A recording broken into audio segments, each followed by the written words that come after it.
Mga igsuon mayong adlaw kanatong tanan. Karon adlaw na usab nga Martes, pitsa 20 sa bulan sa Hunyo sa tuig 2023. Ug karon mga igsuon aniya nakita sa ikanapulog usa nga semana sulod sa tuig o ikanapulog usa nga semana gikan sa pagkabanhaw sa atong Ginoong Hesukristo. Sa ngalan samahan sa Anak ug sa Espiritu Santo. Amen. Ang Ebanghelyo kinutlo gikan sa basahon sumala ni San Mateo, Kapitulo 5, versikulo 43 ngadto sa 48. Si Jesus mingon sa iyang mga tinun-an, "Nakadungog kamo nga giingon kaniadto, higugmaa ang imong higala, ug dumti ang imong mga kaaway. Apan karon sultihan ko kamo, higugmaa ang inyong mga kaaway ug pag-ampo kamo alang sa mga tawo nga nagpasipala kaninyo, aron mahimo kamong mga anak sa inyong amahan nga atua sa langit.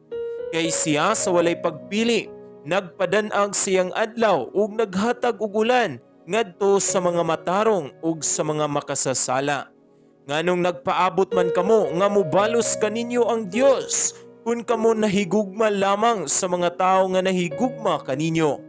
Bisan gani ang mga kubrador sa buhis, nagbuhat man ni ana. Kung kamo makighimamat lamang sa inyong mga higala, unsa may nahimo ninyo nga labaw pa sa kasagaran. Bisan gani ang mga tao nga wala motuo sa Dios, nagbuhat man ni ana. Kinahanglan magmahingpit kamo, ingon nga hingpit ang inyong amahan nga atua sa langit." Mga igsuon, ang Ebanghelyo sa Ginoo.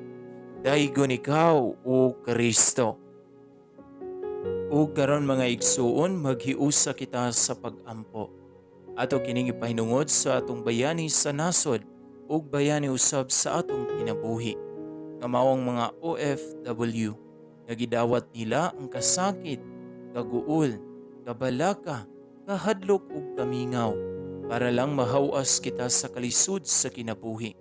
Ilabi na sa mga pinansyal nga panginahanglan. Busa mag-ampo kita.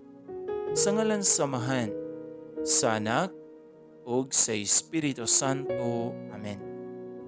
Ginoong Jesus, kami nag-ampo alang sa matag overseas Filipino workers sa tibuok kalibutan. Samtang sila naningkamot nga layo silang mga pamilya, painita sila sa imong gugma.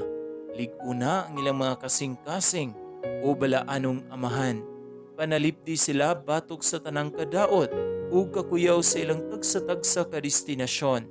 Bantay sila o giyay sila kanunay nga luwas, kay aduna pa sila pamilya nga nagpaabot.